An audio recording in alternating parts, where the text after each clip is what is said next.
नमस्कार दोस्तों, welcome back to our channel. तो आपका अभियोजन सीरीज में स्वागत है। तो हम आज से साइंस के मोस्ट इम्पॉर्टेंट टॉपिक को डिस्कस करेंगे। और आज हमारा टॉपिक जो केमिस्ट्री का है, एसिड बेस सॉल्ट। ठीक है, इसके बारे में हम डिस्कशन करेंगे। और वीडियो को लास्ट तक बने रहना, चैनल सब्सक्राइब कर लेना।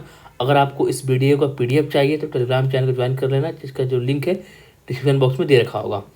ठीक है, तो ये हमारा अभ्युदय सीरीज ऑलरेडी चल रहा है। उसी के तहत हमारा ये टॉपिक जो है मोस्ट इम्पोर्टेंट चैप्टर है, एसिड बेस सॉल्ट, उसको डिस्कस करेंगे। काफ़ी मज़े से डिस्कस करेंगे। देखो इम्पोर्टेंट टॉपिक कौन कौन से यहाँ पर मैंने इसके एनालिसिस लगा रखा है। 60 से 71 BPSC तक एनालिसिस है। सबसे मोस्ट इम्पोर्टेंट देखो यहाँ पर important chemical compound and their use 26 question पूछे गए हैं। ठीक है, acid base salt second number पर आता है, तो इसलिए पहले हम एसिड एंड बेस सॉल्ट करेंगे। फिर इसके बाद से अगला जो हमारा टॉपिक एटॉमिक स्ट्रक्चर जो ये दे रखी है, उसके हिसाब से हम सारा टॉपिक को कवर करेंगे। ठीक है, देखो यहाँ पर एसिड बेस सॉल्ट के यहाँ पर 14 क्वेश्चन पूछे गए हैं। ट्रेंड एनालिसिस की बात करें तो ये हमारी ओवरऑल एनालिसिस है, जिससे पता चलता है कि हमारे एसिड बेस सॉल्ट से सवाल पूछे जाते हैं। तो चलो हम लोग वीडियो को शुरू कर देते हैं बिना कुछ देरी किए हुए। सबसे पहले हम समझते हैं कि एसिड बेस सॉल्ट होते क्या हैं, इनको मेजर कैसे करते हैं, कौन से हमारे इंडिकेटर हैं, इन सब के बारे में हम बातें करेंगे। देखो एसिड बेस सॉल्ट एक टाइप का केमिकल सब्सटेंस है जो कि हमारे नेचर, डेली लाइफ और इंडस्ट्री में इसका यूज होता है। ठीक है, अब देखो एसिड क्या है, बेस क्या है, कैसे डिफाइन करें, इसके अलग अलग थ्योरी है, उसको आगे हम बात करेंगे। सबसे पहले देख लेते हैं एसिड जो होता है जनरली सॉवर होता है। ठीक है, और जो कि पानी में डालते ही H+ रिलीज करता है। सिंपल आपको डेफिनेशन याद रखना है, एसिड सॉवर और ये H+ रिलीज करता है। बेस क्या होता है, बिटर होता है, जब इसको टच करो तो स्लिपरी, मतलब जैसे साबुन की तरह होता है ना वैसा। और ये पानी में डालो तो हाइड्रोक्साइड आयन OH- रिलीज करता है। सॉल्ट क्या होता है, जब एसिड और बेस आपस में रिएक्ट करते हैं तो सॉल्ट बनते हैं। और सॉल्ट का जो नेचर कैसा होता है, देखो सॉल्ट का नेचर डिपेंड करता है कि हमारा जो मिक्सअप कर रहे हैं कि एसिडिक ज़्यादा है कि बेसिक ज़्यादा है, उसके हिसाब से वो अलग अलग वेरी करता है। उसके बारे में आगे हम बात करेंगे। अब देखो, अब इस कितना एसिडिक है कितना बेसिक है, इसको मेजर करने के लिए pH स्केल है। जैसे हम होता है ना, स्केल होता है, मेजर करते हैं कितना इसका लेंथ है। वैसे ही अगर हमको मेजर करना है कि ये कितना एसिडिक है कितना बेसिक है, तो उसके लिए pH स्केल होता है जो कि मेजर करता है एसिडिटी, बेसिसिटी। ठीक है, उससे मालूम चलता है कि मान लेते फॉर एग्जाम्पल कि ये 7 हो गया, pH स्केल 7 या न्यूट्रल होता है। 7 से अगर वाले बेसिक हो गए, इससे कम वाले एसिडिक हो गए। बेसिकली में बताता है कि जो हमारा सब्सटेंस दे रखा है वो एसिडिक है, कितना उसका स्ट्रेंथ है, ये भी हमें बताता है, इसका ध्यान रखना। ठीक है, बेसिकली pH स्केल क्या है, pH scale is use for measuring the acidity और बेसिसिटी ऑफ ए सॉल्यूशन और डिटरमाइन इट्स स्ट्रेंथ। ठीक है, अब देखो एसिड बेस के बारे में हम डिस्कस करते हैं। सबसे पहले हम बात करेंगे एसिड की। Acid, the word acid is derive from the word acer meaning sour. देखो जो एसिड वर्ड है एक लैटिन वर्ड से डिराइव है, एक्री, इसका मतलब होता है सॉवर। ठीक है,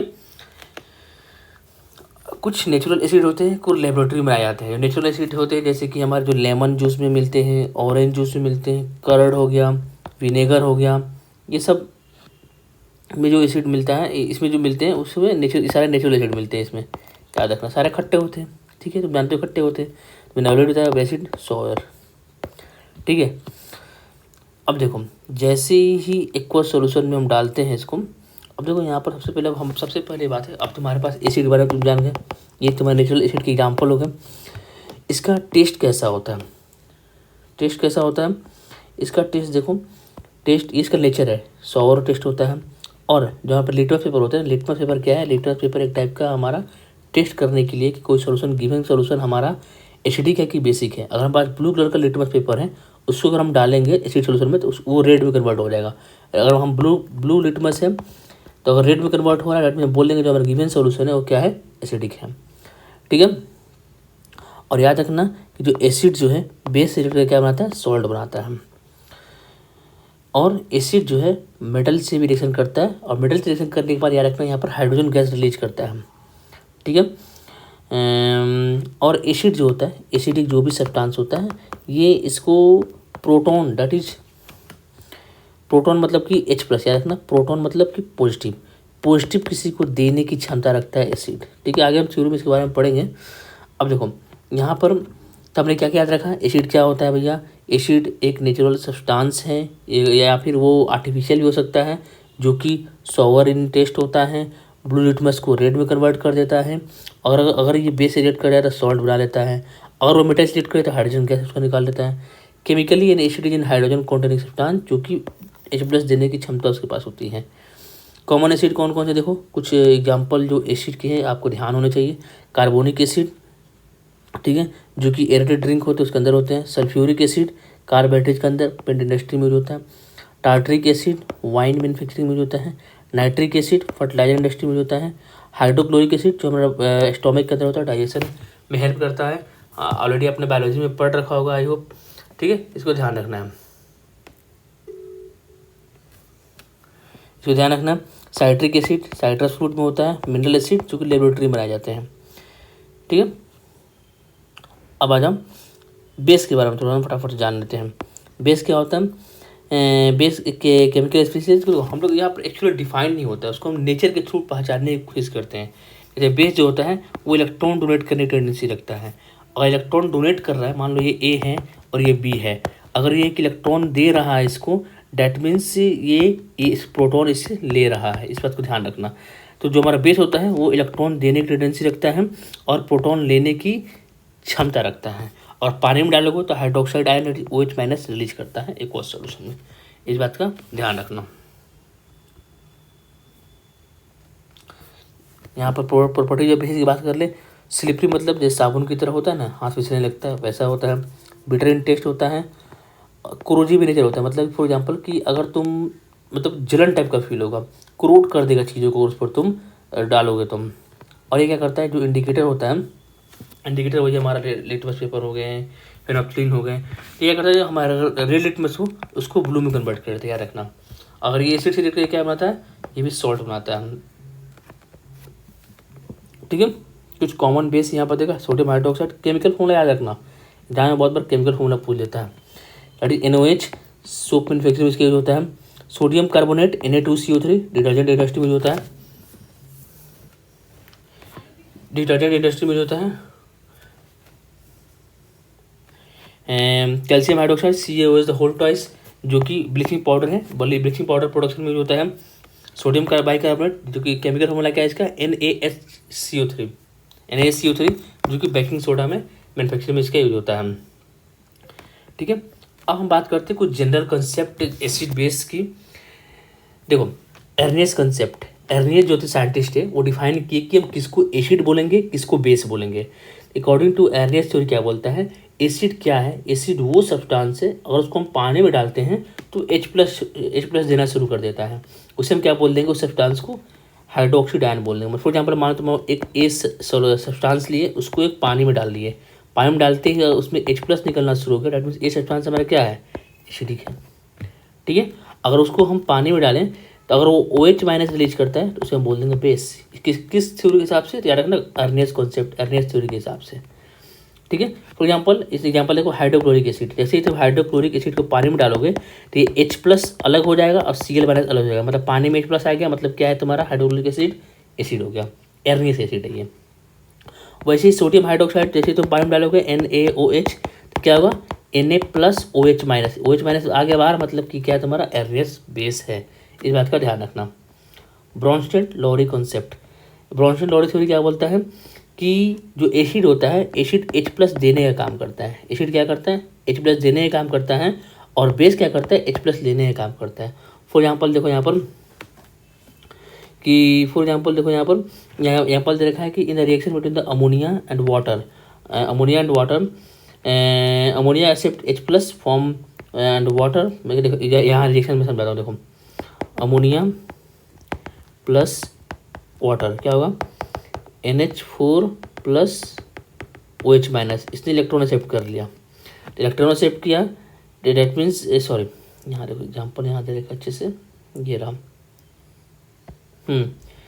H+ देखो एसिड क्या करता है, H+ देता है, बेस H+ लेता है, सिंपल याद रखो, ज़्यादा कन्फ्यूजन की जरूरत नहीं है। अगर कोई सब्सटेंस A है वो प्रोटॉन को डोनेट कर रहा है, किसी को दे रहा है, भाई तुम ले जाओ H+, तो ये क्या हो गया, एसिड हो गया, और सामने एक बैठा है वो ले रहा है तो ये क्या होगा, बेस हो गया। तो सिंपल याद रखो, एसिड प्रोटॉन डोनर होता है और बेस प्रोटॉन एक्सेप्टर होता है। इस पॉइंट को याद रखना। एग्जाम में पूछ सकता है कि which of the following statement is correct about Bronsted Lowry concept, फिर ब्रोनस्टीन-लॉरी थ्योरी। तो ये स्टेटमेंट होगा, उसको सही टिक करना होगा। एग्जाम्पल देखा, in the reaction between the ammonia and water, ammonia accept proton NH4+ बना लेता है from water making NH3 a base and water the acid. ठीक है, लुईस कंसेप्ट को क्या बोलता है? लुईस कंसेप्ट बोलता है कि जो एसिड होता है वो इलेक्ट्रॉन पेयर एक्सेप्टर होता है। मतलब कि एसिड कौन है? जो कि इलेक्ट्रॉन पेयर को एक्सेप्ट कर रहा है। बेस कौन है? जो कि इलेक्ट्रॉन पेयर को डोनेट कर रहा है। ठीक है, एग्जाम्पल BF3 जो हमारा एक लुईस एसिड एग्जाम्पल है, because it accept electron. Ammonia is a Lewis base because it donate the electron. देखो ये अमोनिया है, अपना 2 इलेक्ट्रॉन इसको डोनेट कर रहा है, तो इलेक्ट्रॉन डोनेट कर रहा है, डोनर है, तो क्या है वो? बेस हो गया। तो अमोनिया क्या होगा? बेस हो गया। ठीक है, तो लुईस कंसेप्ट ये बोलता है। बस आपको ध्यान रखना है कि एवरेज थ्योरी क्या बोलता है, ब्रोनस्टीन थ्योरी क्या बोलता है, लुईस थ्योरी क्या बोलता है, ये बेसिक आपको आइडिया होने चाहिए। ठीक है, अब मैं ये बोलूँगी सबसे मोस्ट इंपॉर्टेंट टॉपिक ये रहा। यहाँ सवाल आने के चांसेस बहुत ज़्यादा होते हैं, जिसमें हम chemical properties of acid and bases की बात करेंगे। Acid base indicator such as that. देखो, अब देखो सबसे पहले इंडिकेटर के साथ कैसा बिहेव करता है एसिड, उसके बारे में हम बात करते हैं। ठीक है, देखो हमारे पास इंडिकेटर कौन कौन से? लिटमस है, फेनेप्थलीन है। ये जो है 2 इंडिकेटर, ये हमें हेल्प करते हैं आइडेंटिफाई करने में कि हमारा गिवन सब्सटेंस है वो एसिडिक है या फिर बेस है। ठीक है, यहाँ पर देखो हमारे पास इंडिकेटर का रिलेटिव पेपर है। अगर हम उस पर pH 7 हो, देखो ये इसमें ज़्यादा ज़रूरत नहीं है, उसका अलग फॉर्मूला आता है, उसकी इतनी ज़रूरत नहीं है। ये 7 हो गया, ये न्यूट्रल होता है। इसके आगे वाले बेसिक, इधर वाले एसिडिक। अगर हमारा रिलेटिव पेपर है, ओरिजिनल कलर अगर pH 7 है मतलब कि न्यूट्रल है, तो कलर चेंज नहीं होगा, रेड ही रहेगा। pH अगर pH हमारा क्या है? pH 7 से कम है, डेट मीन्स हमारा एसिडिक है, तो रिलेटिव जो है रेड ही रहेगा। लेकिन अगर हमारा pH वैल्यू 7 से ज़्यादा, डेट मीन्स हमारा बेस है। बेस है डेट मीन्स क्या हो गया कि ब्लू कलर। वैसे ब्लू लिटमस न्यूट्रल पर ब्लू रहेगा। Blue litmus turns into red in acidic and basic में नो चेंज, याद रखना। रेड कैबेज वाटर, ये भी एक टाइप का तुम्हारा क्या है? इंडिकेटर है। ये न्यूट्रल में पर्पल रहता है कलर, एसिड में रेड या पिंक, बेस में तुम्हारा ब्लू, ग्रीन, येलो किसी भी कलर में चेंज हो सकता है। ठीक है, अब देखो यहाँ पर टर्म्यूरिक वाटर भी यूज होता है इंडिकेटर के तौर पर। ओरिजिनल कलर pH अगर 7 हो मतलब न्यूट्रल हो तो येलो, एसिडिक हो तो येलो, कोई चेंज नहीं। फिर हमारा कलर बेस में रेड। फेनेप्थलीन कलरलेस होता है ओरिजिनल में, pH मतलब कि एसिडिक में भी कलरलेस, और बेसिक में पिंक या रेड में चेंज हो जाता है। ठीक है, इस बात का ध्यान रखना। यहाँ कुछ फैक्ट दे रखा है, phenolphthalein and methyl orange are synthetic indicator, मतलब कि इसको नेचुरल नहीं पहले बनाया जाता है। लेकिन लिटमस होता है, टर्मेरिक वाटर हो गया और रेड कैबेज हो गया, ये नेचुरल इंडिकेटर है। ठीक है, लिटमस सोल्यूशन कहाँ से मिलते हैं? तो एक लाइकन होता है, लाइकन से मिलते हैं। ऑलिफैक्टरी इंडिकेटर क्या होता है? ऑलिफैक्टरी इंडिकेटर होता है कि ऐसे सब्सटेंस जिसको, अब मान लो ऑलिफैक्टरी इंडिकेटर क्या बोलेंगे, मान लो ये इंडिकेटर ए है, उसमें मैंने एसी डाला, इसका सुगंध चेंज हो गया, मतलब उसका ऑर्डर चेंज हो गया, ऑर्डर मतलब सुगंध चेंज हो गया, तो उसके हिसाब से हम बता रहे हैं उस इंडिकेटर को बोलेंगे ऑलिफैक्टरी इंडिकेटर। एग्जाम्पल क्लॉव्स हो गया, अनियंस हो गया, वेनिला एक्सट्रैक्ट हो गया, ये सारे क्या ऑलिफैक्टरी इंडिकेटर के एग्जाम्पल हैं, याद रखना। तो ये हमने इंडिकेटर के साथ कैसे रिएक्ट करें उसके बारे में बात करा। अब बात करते हैं reaction with metal. Reaction with metal की बात करें तो देखो सबसे पहले कि जब भी हमारा एसिड जो है मेटल से, एसिड मेटल हो गया, एसिड हो गया, तो याद रखना जब भी हमारा रिएक्शन जो है मेटल और एसिड का होता है तो हाइड्रोजन गैस बाहर निकलता है, ये बात कर रहे हैं। Example zinc plus H2SO4 ZnSO4 बनेगा, H2 बाहर निकल गया। ठीक है, लेकिन when a base react with certain metal hydrogen gas is evolve along with the formation of salt containing a complex metal oxygen anion. ये थोड़ा सा बात ध्यान रखना, एसिड के साथ अगर मेटल इजीली रिएक्ट कर जाता है, लेकिन बेस के साथ मेटल रिएक्ट करने में थोड़ा प्रॉब्लम आता है, क्योंकि दोनों का जो बिहेवियर होता है लगभग लगभग सेम होता है। इसलिए इस केस में क्या होता है, हमारा कॉम्प्लेक्स कंपाउंड बनता है। ठीक है, जिंक सोलर प्लस NaOH बना है वाटर के प्रेजेंस में, तो क्या बनेगा Na2 ZnOH the whole for H2। ठीक है, ये बात को ध्यान रखना। तो हम क्या याद रखेंगे कंक्लूजन, फटाफट बताओ। अगर मेटल साइड रिएक्ट करता है तो हाइड्रोजन गैस निकलता है, लेकिन अगर एसिड जो अगर बेस मेटल साइड रिएक्शन करे तो यहाँ एक कॉम्प्लेक्स फॉर्मेशन होता है, याद रखना, इतना याद रख लेना, ठीक है। अब हम बात करते हैं acid base reaction, neutralisation reaction की बात करते हैं। जब एसिड और बेस रिएक्ट करते हैं तो एक न्यूट्रल रिएक्शन को क्या बोलते हैं, न्यूट्रलाइजेशन रिएक्शन बोलते हैं, ठीक है। बनता क्या है हमारा, सॉल्ट प्लस वाटर। अब तुम बोलोगे कि भैया ये सॉल्ट जो है वो क्या न्यूट्रल होता है, नहीं, इस बात को ध्यान रखना, जरूरी नहीं है। डिपेंड करता है कि हमारा जो एसिड और बेस का स्ट्रेंथ कैसा है। अगर स्ट्रॉन्ग एसिड है, स्ट्रॉन्ग बेस है, तो यहाँ पर न्यूट्रल सॉल्ट बनेगा, ऑब्वियस सी बात है, और वाटर साइड में बनेगा। लेकिन वही अगर स्ट्रॉन्ग एसिड है और वीक बेस है, देखो एसिड स्ट्रॉन्ग है तो इसका ये डोमिनेट कर जाएगा, एसिडिक सॉल्ट प्लस वाटर। वैसे ही मैं बात करूँ तो weak acid strong base, base dominate करेगा तो बेसिक सॉल्ट बनेगा वाटर। देखो वीक एसिड और वीक बेस, यहाँ तो जनरल लिख दिया न्यूट्रल सॉल्ट, बट अगर तुम डेप्थ में जाओगे तो डिपेंड करता है कि कौन कितना वीक है, ठीक है। बट ओवरऑल तो मेरा न्यूट्रल सॉल्ट प्लस वाटर बनता है। एग्जाम्पल देख लो, HCl प्लस NOH, ये भी स्ट्रॉन्ग, ये भी स्ट्रॉन्ग, NaCl न्यूट्रल सॉल्ट हो गया। HCl plus NH4 strong acid weak base, यहाँ जो सॉल्ट बना एसिडिक सॉल्ट बना। वीक एसिड स्ट्रॉन्ग बेस, यहाँ जो सॉल्ट बना बेसिक बना। दोनों वीक हैं, यहाँ जो बना ये न्यूट्रल बना, इस बात को ध्यान रखना। अब देखो जो न्यूट्रलाइजेशन रिएक्शन है उसका क्या एप्लीकेशन है, उसका एप्लीकेशन क्या है। देखो अगर हमारे ट्रीटमेंट ऑफ बी स्टिंग्स, अगर हमको मधुमक्खी काट लेती है तो उसके इसमें क्या होता है, bee sting content formic acid होता है जो कि एसिडिक होता है, तो मतलब उस पर हमको बेस अप्लाई करना पड़ेगा। अगर उस पर हम अप्लाई कर दे बेकिंग सोडा जो बेसिक होता है तो न्यूट्रलाइज कर देगा, ठीक है, तो इससे हमको थोड़ा रिलीफ मिलता है। वैसे ही ट्रीटमेंट ऑफ टूथ डिके, जो अगर हम खाना खाते हैं दांतों में फंस जाता है तो ये जो एसिड प्रोड्यूस करता है बैक्टीरिया, वो हमारे इनेमल जो कैल्शियम हाइड्रो ऑक्सी एपेटाइट, याद रखना, उससे जिसकी वजह से वो उसको क्या करता है, इरोड करना शुरू होता है और उससे कैविटी बननी शुरू हो जाती है। ये जो है एसिड छोड़ा तो बताते हैं हमको बेस अप्लाई करना है, जो टूथपेस्ट होता है उसमें बेसिक होता है, माइल्डली बेसिक होता है, जो कि उसके इफेक्ट को न्यूट्रलाइज कर देता है। वैसे मैं बात करूँ तो ट्रीटमेंट ऑफ एसिडिक और बेसिक सॉइल, ऑब्वियसली बात, देखो अगर सॉइल में एसिडिक ज़्यादा है तो कुछ उसमें बेस मिक्स कर देता है कि न्यूट्रल हो जाए, बेसिक हो तो एसिडिक कर दे, वही यहाँ बात लिख रखा है, ठीक है। ट्रीटमेंट ऑफ एसिडिटी, स्टोमक में क्या होता है, HCl हाइड्रोक्लोरिक एसिड है, ठीक है। और अगर हम उसमें हमको एसिडिक हो गया, हमारे अंदर एसिडिक हो गया, ज़्यादा आ गया, बेस कुछ लेना पड़ेगा, तो एंटी एसिड ले या फिर मिल्क प्रेगनेंसी ले, तो हमें थोड़ा सा उस एसिड की इफेक्ट को न्यूट्रलाइज करके आरामदायक होता है, ठीक है। तो ये पार्ट 1 है।